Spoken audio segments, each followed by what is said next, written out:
o cruixent o cremós. Aquests serien els dos extrems de les textures. Cruixent com unes patates fregides que fan crec-crec o cremós com un formatge fosc que es va liquant. Avui farem el segon. Avui fem formatge cremós amb pesto.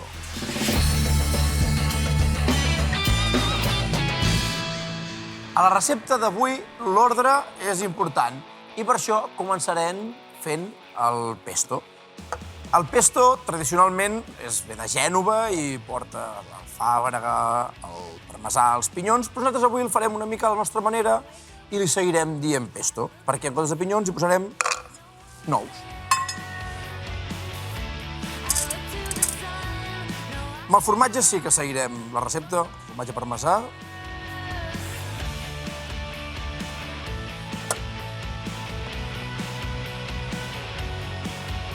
El formatge sí que el podríem substituir per un altre formatge curat i així també el faríem més nostre.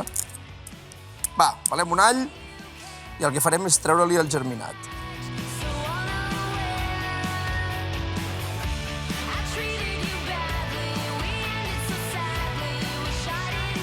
Doncs això, posem un all sencer, l'oli,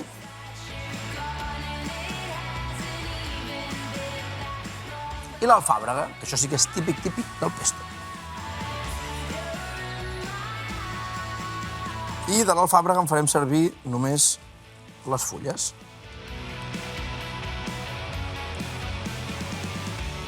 El pesto una mica és com el nostre romesco, o com el chimichurri pels argentins.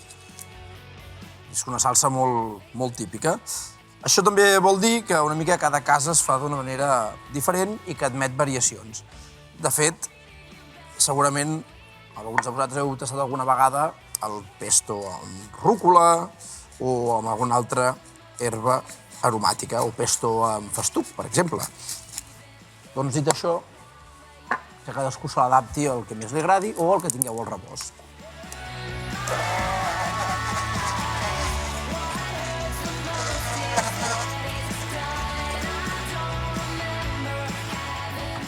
Vinga, doncs ara que ja el tenim el nostre pesto,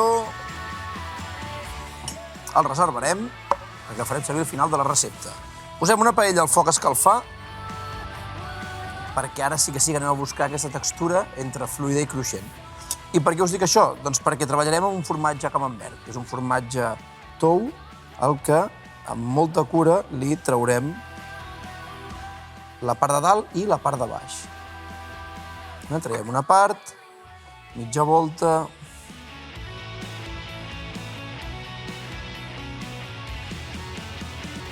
les dues tapes.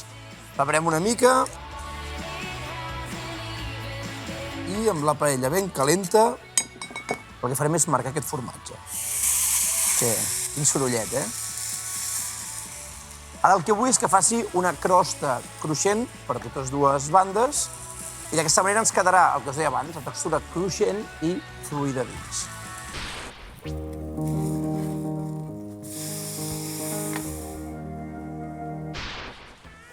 Va, doncs el formatge ja el tenim. Mireu, és que això és una meravella. Abans hem tret la pell. La pell l'hem tret perquè volem fer aquesta elaboració de que ens quedi el formatge ben marcat. Però aquesta pell és comestible. De fet, la prova està en que tota la pell que tenim al voltant l'hem deixat.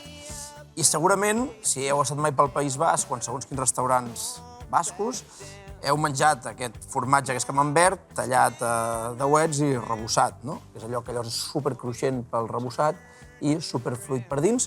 Doncs el que us deia, la pell d'aquest formatge sí que ens la podem menjar. I ara, amb molta cura, el traiem d'aquí. Mireu.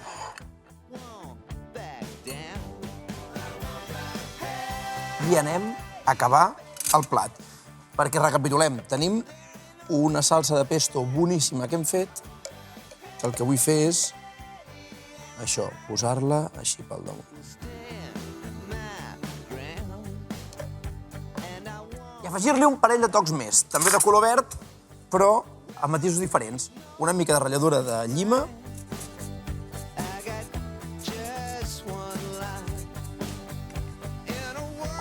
i una altra vegada alfàbrega, però una alfàbrega diferent. Primer hem agafat la de fulla ampla I ara agafarem la de fulla estreta.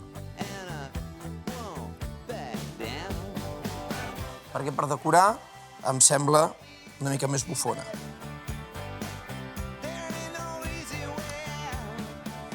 Perfecte. Què? Com ho veieu des de casa?